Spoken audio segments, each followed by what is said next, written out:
one of the things he said is that, a painting, and this certainly is for all of us here in the room, whether artist or collector, painting has to have a good idea. It has to tell a story. Even if it's a fairly modest landscape, there's got to be some element that leads the viewer into some kind of a relationship with that piece.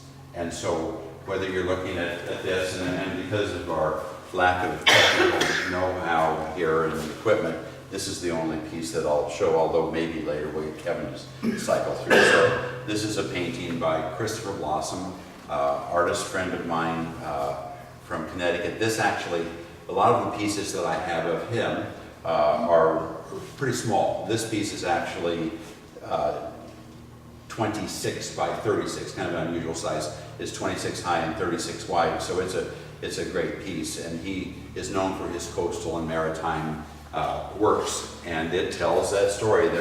You see the guys on the deck of the boat, the full moon, and then you can create your own story after that. But I think it's so important for you artists to say, all right, what am I going to communicate here? Don't just start willy-nilly, but have that strategy to say, okay, I want to go here. This is what I'm going to say. One of the things that I, as a collector, have enjoyed along the years has been collecting artist studies. I often think that a study, a small preparatory work, may in fact be better than the larger completed work, because the study has all of your initial energy. I think you as artists can probably relate to that. You've got this great idea, and so that energy and the emotion that you can pour into that smaller piece is very powerful. The difficulty comes then perhaps for some when you want to translate that into a larger piece, and you lose some of your fizz, and it becomes a little more labored, and so you work a little harder to create that, and it doesn't necessarily always translate. So as a collector, one of the things I enjoy is collecting preparatory works and studies and sketches.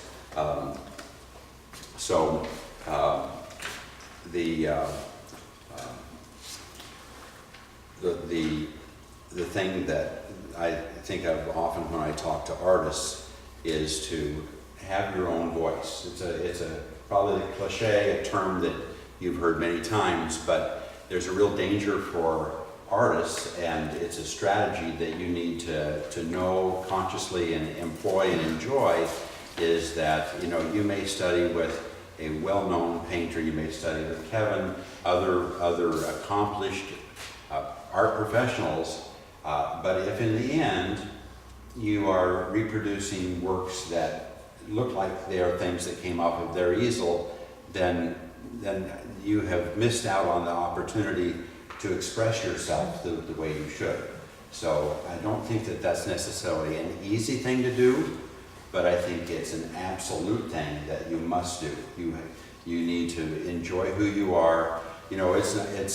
I sympathize a great deal with artists, because I don't know if I would be able to do that personally, successfully, to be able to say, okay, this is who I am. But you can look, some of you that are artists here are familiar with John Trainer. So you can look at the works that John does, and you can say, you know what, nobody quite paints like John. John has his own way of communicating that image to you, the viewer. And that's probably the single greatest thing that I can say to artists that want to have a successful career path as an artist.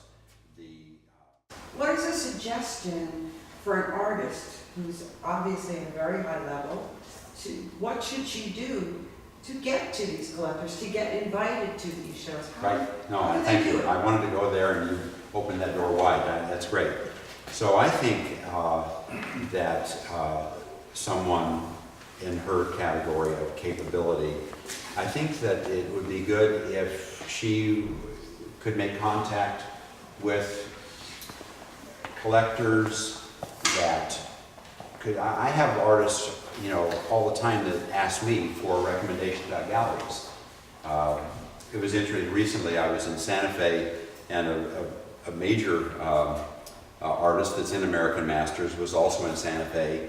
He was looking for a gallery in that area of the country, and he said, "Tim, can you make any recommendations?" I said, "Well, let's grab 2 hours and let's go into these 6 galleries that I know of." And so we walked in and we were greeted in a whole variety of ways, or not greeted at all. And, you know, we'd walk out of one and say, you know, the temperature of the, you know, it was just so cold in the gallery because of the lack of interest. They had nice artwork. It was a pretty room, a beautiful building. And it was like, you know, well, there's a gallery you don't want to be in. And so I would say, you know, reach out to 2 or 3 people, collectors or other artists that you know. You have a good artist friend and they live in Denver. Say, you know, where do you think I might submit to? I've got a whole list of galleries that you artists that are really good should submit to. Galleries, I find, are always interested. They'll say, "I'm not looking for any new artist, but I'm always interested," because they don't know, they don't want to miss out on Lana.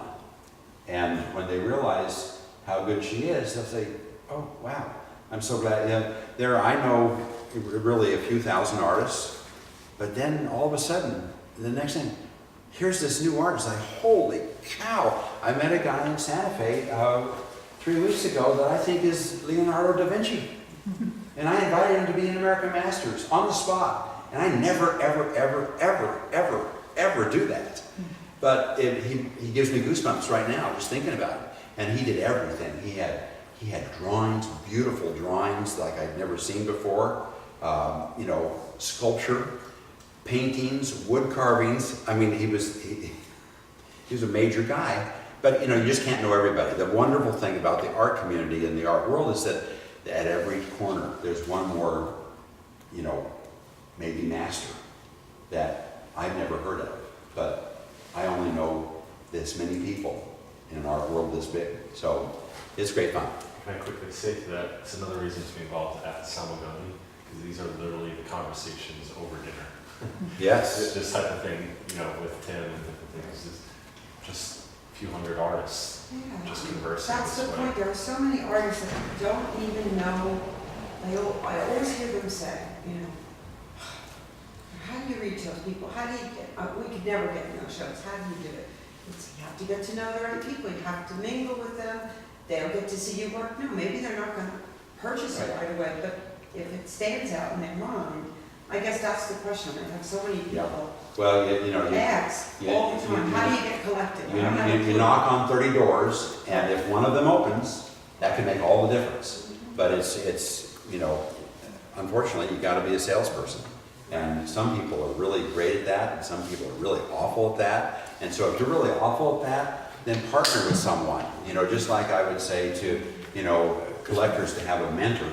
I think you artists should have someone too. I mean, you know, start with Kevin and say, "Hey, Kevin, who like you? Who else like Tim? Who could we talk to?" And you'll find most people are very generous with their advice. They want to see artists succeed. And we're all in it together. It's a wonderful journey, and you know, we just need to look out for each other. It's a tough world out there, and we have this great bond that keeps us unified. So that would be. But auctions are a great source of fun, and right here, you got Sotheby's, Christie's, Doyle, all kinds of great auction houses. Just go in and preview those shows. What an education, right, Alex? I mean, to walk in and see great masterpieces, and you know, a Monet or two that could be you know, a few millions. So yes. What's the best way to approach a gallery or a auction? So 2 opinions, real quick. The best way to approach a gallery. Crawl in your hands and knees. Well, put together the best portfolio of your work. Don't show things that are less than your best, and do it in a very professional presentation. You know, ideally, take, you know, if you're local, take in originals that they can see firsthand, and then supporting documents.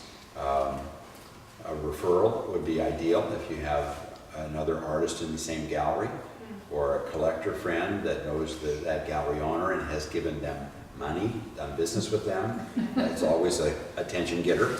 And so, and auctions, I would say to any of all of my friends that are in this room, or anyone, Chris Lawson, Matt Smith, Clyde Aston, but anyone, never put your work in an auction. Never. I think, and I'll tell you exactly why. Because I have many contemporary painter friends that are outstanding painters, that their gallery, who may own a piece of that auction, encourages them or asks them or insists, maybe, I don't know, but say, you know, we want you to give us a 24 by 30 to put in this year's auction. And they do. They paint a real good painting, and they put it in the auction, and it sells for about 50% of what that same painting would get at retail in the gallery. Because I've seen that over and over and over again. I hate to emphasize it that much, but it's a fact. I could name names, and I won't do that. But good auctions, good artists, good art, but and then you have a permanent mark on it's on AskArt and all of the other auction sites that keep that record. And so then they go in and say, oh, wow, Randy Smith, gee whiz, I thought he was getting twice that for a 24 by 30. Well, he is. But so then collectors like myself would look and say, if I'm thinking I'm looking for a Randy Smith painting, this is Heidi Crescent, this is watercolor.